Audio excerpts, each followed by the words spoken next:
अब तुम जिंदा नहीं बचोगे, ना तुम ना तुम्हारा परिवार। मैं तुम में से किसी को भी जिंदा नहीं छोड़ूंगा।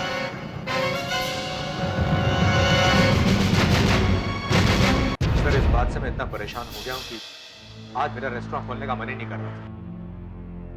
ये चिट्ठी आपको मिली कहाँ पे? कोई मेरे कार के वाइपर के नीचे रख गया था। और आपकी कार कहाँ पर थी? मोती बाजार में। मैं रेस्टोरेंट की खरीदारी के लिए वहां गया था। और आपने किसी को रखते हुए भी नहीं देखा? नहीं सर। अच्छा, आपके कोई दुश्मन? नहीं सर, मेरी किसी से कोई दुश्मनी नहीं। आपके स्टाफ में से कोई? नहीं सर, मेरे स्टाफ के सब लोग इतने पुराने और वफादार हैं कि उनके बारे में ऐसा सोचना भी नहीं। ये भी हो सकता है कि आपने किसी को डांटा हो या नौकरी से निकाला हो और वो आपसे बदला लेना चाहता हो। मुझे नहीं लगता सर। कोई दुश्मन नहीं, स्टाफ में से भी कोई नहीं। कोई ऐसा जो आपकी कामयाबी पे जलता है? नहीं, आई डोंट थिंक सो। नहीं सर। चलो ठीक है, कोई बात नहीं। हम आपकी स्टाफ से पूछताछ करते हैं। क्या हुआ इसको? उठाओ। उठाओ। क्या हुआ इसको? उठाओ, इसको इधर रखो। उठाओ। क्या हुआ है? क्या पानी मारो? क्या हुआ इधर? सर, मैं मैनेजर से बात कर रहा था तो ये वेटर अचानक बेहोश हो गया। सर, इसका नाम कैलाश है। बहुत ही कमजोर दिल का है। कभी भी ऐसी कोई बात सुनता है तो बर्दाश्त नहीं कर सकता है। कहीं अक्सर ऐसे बेहोश हो जाता है? नहीं, ऐसी बात तो नहीं सकती। आज कैसे हो गया? पता नहीं क्या हुआ इसे। अच्छा। कल ये कहाँ पे था? सर, कल तो ये छुट्टी पे था। छुट्टी पे? सर, हमें इसकी हैंडराइटिंग चेक कर लेनी चाहिए। हो सकता है वो नोटिस ही नहीं दिखा।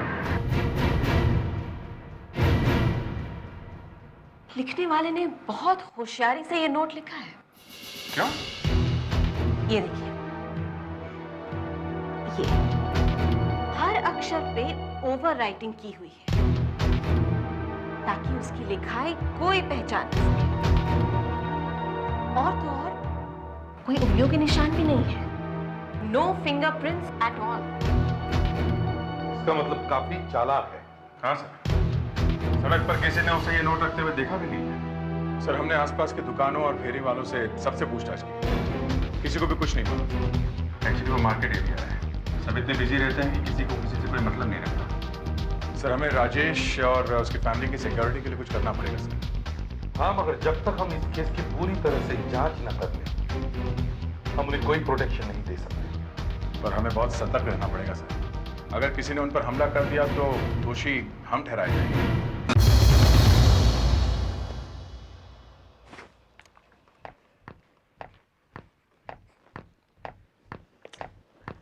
जूही बेटा, दूध पी लो। कितने सम्स रह गए? मम्मा, बस लास्ट सम। ओके। मम्मा, आप मुझे हेल्प करोगे? मैं इस सब में बहुत कंफ्यूज हो रही हूँ। Show me, what is that? If the cost of 23 pencils is rupees 64, then what is the cost of 1 pence? Come on, you don't know that? क्या करना है? Divide? Then, you naughty girl, come on. जल्दी से खत्म करो और दूध P low.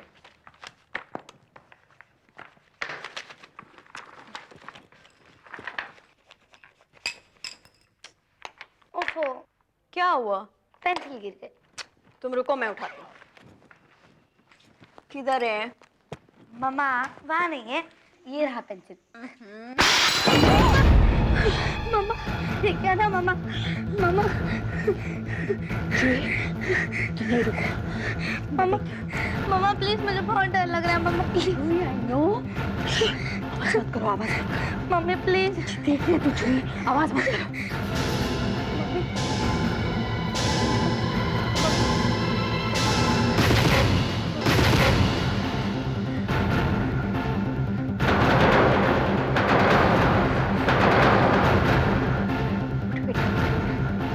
कुछ नहीं हुआ, कुछ नहीं हुआ। मम्मी, मम्मी, बेटा बस नहीं रोते, कुछ नहीं हुआ है, हम लोग ठीक है। अगर हम लोग वहां बैठे होते तो ये सीधा। ओह माय गॉड, चलो चलो अंदर चलो। चलो मत चुरी मत।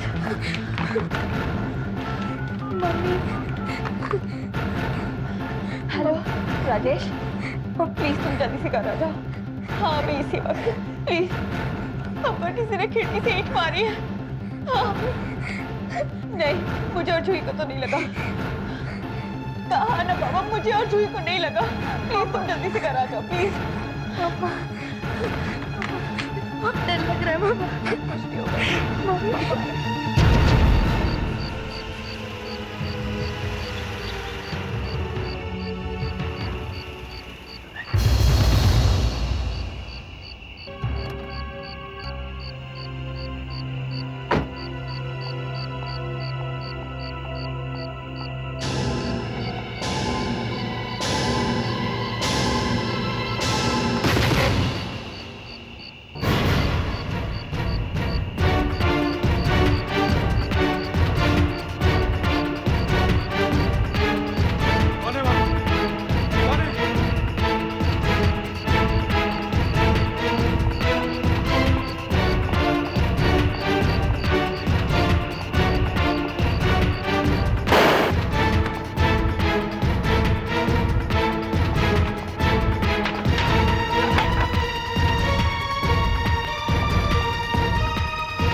गोली की आवाज तो गोली चलाई है। तुम अंदर जाओ। भगवान, सब क्या हो रहा है? तुम ठीक हो ना? मैं बिल्कुल ठीक हूँ। तुम अंदर जाओ, जो मैं कह रहा हूँ करो। जूही बेटे तुम भी अंदर जाओ। कमन हरिया।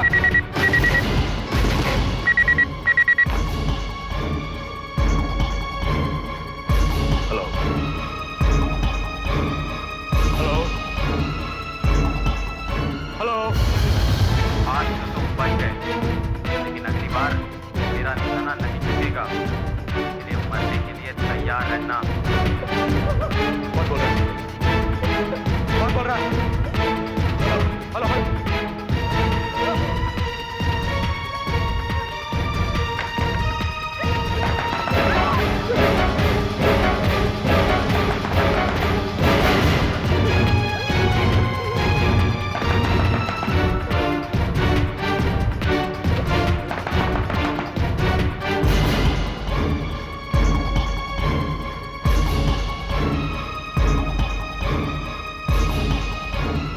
कौन है? हम लोग सीआईडी से हैं। दरवाजा खोलो।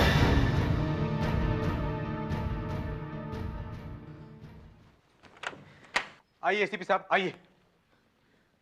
हम देखना चाहते थे कि आप लोग ठीक तो हैं। अभी तक तो ठीक है। मैं आपको फोन करने वाला था, पर अच्छा हुआ आप आ गए। क्यों, क्या हुआ? ये पूछिए क्या नहीं हुआ। हम लोग बाल बाल बच गए एसीपी साहब।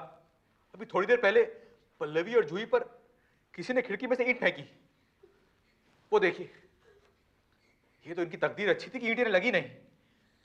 फिर किसी ने मुझ पर गोली चलाई। मैं भी बच गया एसीपी साहब। फिर मैं आपको फोन करने ही वाला था कि अचानक फोन की घंटी बजी और किसी ने फोन पे मुझे जान से मार डालने की धमकी दी है। एसीपी साहब मुझे बहुत डर लग रहा है। देखिए मिस्टर राजेश, आप लोग घबराइए मत। हम लोग हैं ना, हमारे रहते हुए आप लोगों को कुछ नहीं होगा। आशा, कंट्रोल रूम से कहो कि इनके सारे फोन्स ट्रेस करें और उनसे यह भी पूछो कि इनका आखिरी फोन कहां से आया था। दया, सुधाकर सर, आप लोग बाहर जाके अच्छी तरह से देखो। हो सकता है शायद कोई सुराग मिले। यही वो ईंट है? जी। और आप लोग कहां पे थे? मैं और जूही बाई चांस ही टेबल के नीचे की तरफ थे। जूही की पेंसिल उठाने की कोशिश कर रहे थे कि बस धड़ाम से ये ईंट उस खिड़की से अंदर आई।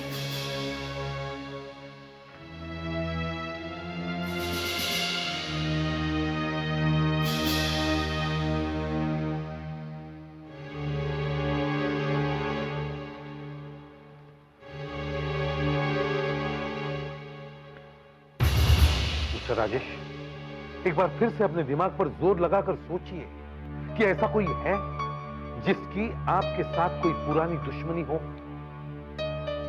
या आपकी मौत से उसे कोई फायदा होने वाला हो।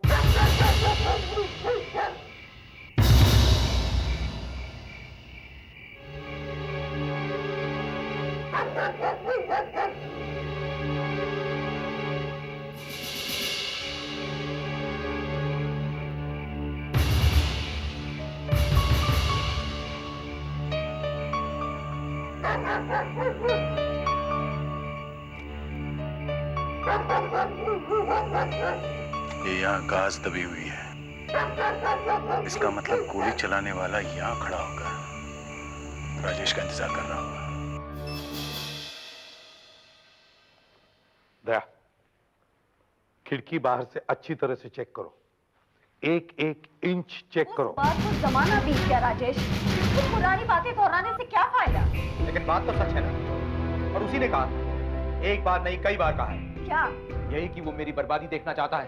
राजेश, गुस्से में आदमी क्या कुछ नहीं कह देता, लेकिन इसका मतलब ये तो नहीं हुआ ना कि वो ये सब कुछ कर रहा है। तुम्हें कैसे मालूम? वैसे भी तुम थोड़ी मानोगी इस बात को। क्या तुम अब भी मिलती हो उससे? राजेश, तुम ऐसा सोच भी कैसे सकते हो? ये आप किसके बारे में बात कर रहे थे? क्या उसका इस केस से कोई संबंध है?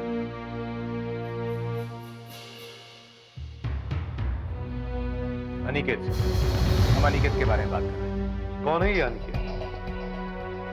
सर, मेरी तरह रेस्टोरेंट चलाता है। बहुत पुरानी दुश्मनी है उसकी मुझसे। उससे मैं कई बार कह चुका है कि ये बर्बाद कर देगा,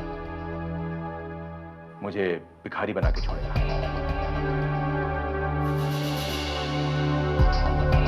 और कोई इसी तरह का दुश्मन? और कोई? हाँ सर, मिलिंद हो सकता है।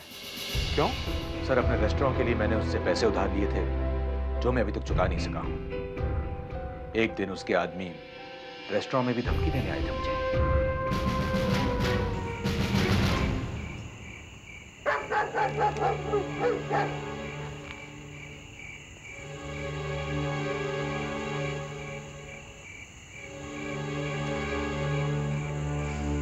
सुधाकर,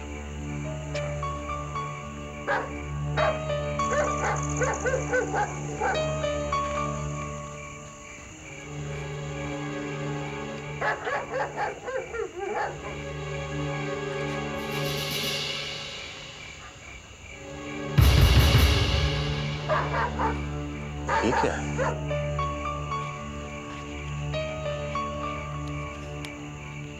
क्या लिखा है? शीला। कुछ ठीक से पढ़ा नहीं जा रहा ना। नीचे देखो किसका नाम लिखा है। राजेश। चलो। सर, हाँ भैया। ये देखिए सर, ये क्या है? सर बाहर गार्डन से हमें ये चिट्ठी मिली है। मेरे ख्याल से सर मिस्टर राजेश से हमें इस चिट्ठी के बारे में पूछ लेना चाहिए। मुझसे? मुझसे क्या पूछना चाहते हैं सर? इस चिट्ठी के बारे में। कौन सी चिट्ठी?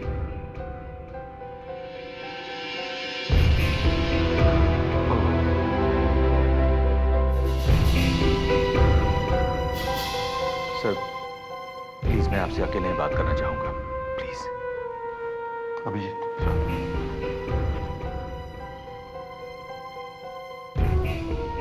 ये हैंडराइटिंग और ये दस्तखत आपके हैं मिस्टर राजेश? जी हाँ। ये आप कहां से मिला? वो तो अभी पता चल जाएगा। पहले आप ये बताइए कि ये शीला कौन है? शीला मेरे रेस्टोरेंट में काम करती थी और हम दोनों एक दूसरे को चाहते थे। नहीं सर, अभी ऐसी कोई बात नहीं है। 6 महीने के अंदर ही सब कुछ खत्म हो गया था। उधर पल्लवी को पता चल गया और वहां उसके हस्बैंड को पता चल गया था। उसका हस्बैंड? वो कौन है? मेरी रेस्टोरेंट में काम करता था, कैशियर था सर, संतोष नाम था उसका। दुश्मनों की तो लाइन लगी हुई है आपके पास। जब मैंने पूछा तब एक भी नाम याद नहीं आ रहा था आपको। अभी कहाँ है ये संतोष और शीला? मुझे नहीं मालूम। हमारे संबंध के बाद संतोष शीला से अलग हो गया था और फिर उन दोनों ने मेरे रेस्टोरेंट का जॉब भी छोड़ दिया था। इस वक्त कहाँ है मैं कुछ नहीं जानता। उनका पूरा नाम और पता तो दे सकते हैं आप? जी सर, बिल्कुल। लेकिन एक रिक्वेस्ट है सर, पल्लवी से कुछ मत कहिएगा। उसने इस गलती के लिए मुझे माफ तो कर दिया, पर खुद ये सब कभी भुला नहीं पाई है। शीला का नाम सुनते ही भड़क जाती है। तेरा निशाना चूक गया पप्पू। तेरा बड़ी हैरानी की बात है पप्पू। Sorry sir. लेकिन तेरे से ये गलती हुई कैसे? तेरे को मैंने लेजर वाली पिस्तौल दी थी ना? देती जरूर। तेरा निशाना तेरी आंखों के सामने था और तेरी अपनी नजर भी तो चील की है ना? Sorry sir. फिर क्या हुआ? पता नहीं सर। Sorry sir. ना, तेरा सॉरी बहुत हुआ, अब सॉरी मैं हूं। बाबू इधर से। सर मुझे माफ करो सर। आप गलती हो गई सर। मुझे माफ करो सर। मुझे माफ करो सर। इस बार गलती हो गई, लेकिन दोबारा नहीं होगी। बताइए मुझे क्या करना है? राजेश ने जो हमें संतोष और शीला का एड्रेस दिया था, वहां पे कोई नहीं रहता। हमने पड़ोसियों से भी पूछा, लेकिन उनके बारे में किसी को कुछ भी नहीं मालूम। सर हमने अपना एक ऑफिसर वहां पे ड्यूटी पर लगा दिया है। सर हमारी लिस्ट में 3 लोग हैं अब तक जिन पर हमें शक है। आशा सर ये है अनिकेत, इनका भी एक रेस्टोरेंट है। तो इन दोनों का धंधा एक ही है, इसीलिए एक दूसरे से दुश्मनी है। सर धंधा ही नहीं, दोनों की पसंद भी एक है। राजेश की पत्नी पल्लवी और अनिकेत कॉलेज में एक दूसरे के साथ थे और एक दूसरे को चाहते थे सर। और सर शादी भी करना चाहते थे, लेकिन पल्लवी के पिता को ये रिश्ता मंजूर नहीं था। इसीलिए उन्होंने पल्लवी की शादी राजेश के साथ कर दी, क्योंकि राजेश उनके बिजनेसमैन का बेटा था। इसलिए इनकी दुश्मनी 10 साल पीछे जाती है। सर इन सब बातों से अनिकेत राजेश की मौत चाह तो सकता है, पर उसका खून नहीं कर सकता सर। ये मिलिंद कौन है? ये है मिलिंद, ब्याज पर लोगों को पैसे देता है। सर ये भी राजेश को पसंद नहीं करता है, लेकिन इसका कहना है सर कि ये राजेश को कम से कम मारना तो बिल्कुल नहीं चाहेगा। हाँ, अगर राजेश मर गया तो इसे पैसे कौन लौटाएगा? आखिर बिजनेसमैन है सर। और तीसरा है संतोष। सर संतोष के पास राजेश को मारने का सबसे ज्यादा कारण है सर। राजेश की वजह से उसकी शादी और नौकरी दोनों ही नहीं रहे। हमारे पास ये 3 अपराधी हैं सर। और चौथा? चौथा पल्लवी। पल्लवी की शादी उसके मर्जी के खिलाफ राजेश ने, और राजेश ने किसी और के लिए पल्लवी को पसंद किया। अब बताओ, राजेश को नफरत पल्लवी से ज्यादा और कौन? मामा जल्दी करो ना मामा। मामा हाँ हाँ बेटा चलो, आज हम फिर लेट हो गए। अच्छा तुमने वाटर बॉटल ली ले ली, और ज्योग्राफी की बुक? वो भी ले ली।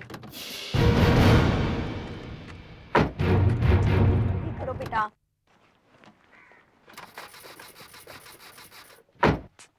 गाड़ी को क्या हो गया? ओफो, अब ये गाड़ी को क्या मुसीबत आ गई? लगता है बैटरी बदलवानी पड़ेगी अब क्या करें? मम्मा प्लीज जल्दी कीजिए ना, अगर प्रेयर चालू हो गया तो मिस मुझे वापस घर भेज देगी। मुझे पता है बेटा, एक काम करते हैं, पापा की कार ले चलते हैं। जब तक वो नाके निकलेंगे तब तक मैं भी वापस आ जाऊंगी। तुम कार की तरफ चलो, मैं चाबी लेकर आती हूँ।